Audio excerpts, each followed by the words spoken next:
Okay, kanaasiin dhufaa daawunloodii goone ooppiin jennaan jechuu bakka ooppiin jedhu kana gattuune achi karaa kanaan nu bana loogiin wiz googil loogiin wiz feesbuuk loogiin wiz telegiraam jedha silkiinis jalaan jirti kana keessaa googiliidhaan seenna loogiin wiz googil iimeeyil akkaawuntii keenya tokko filannaafi kun akkana sarchii nu godheenuu seenaa yoo seeni haala kanaan bana kompiliit paarsonaal deeteedha piroofaayiliin jira niikneemiin jira barzideetii Itoophiyaa fiimeel jettanii warri shamaraa kanneen oguu 18 ol guuttaa konfarm jettaanii jechuudha.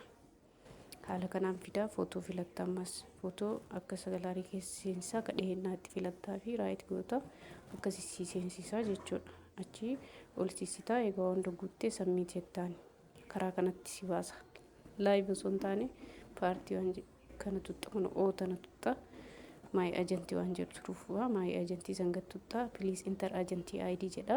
bakka kanatti lakkoofsa kana barreessita wanti ijoon bakka kana sirriitti qabadhu lakkoofsa kana hin dogongorin yoo 26 82 49 53 jetta silkii kee verify gochuuf achi aliyaa jijjiiramaaf jedhee baasaa please enter jedha confirm jettaanii yoo san sii fida congratulation jedhee akkasii fida akkanatti sii baasaa jechuun ammas hin xumurre upload footoo jettaanii footoo kun akkanatti galchitaa ammas start certify jettaanii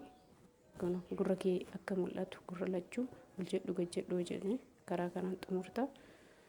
asiin dhuftaa laayivii seentaa chaat waan jedhu sun gubbaa irratti filattaa go live ka jedhu kana gattuuxaa sa'aatii 2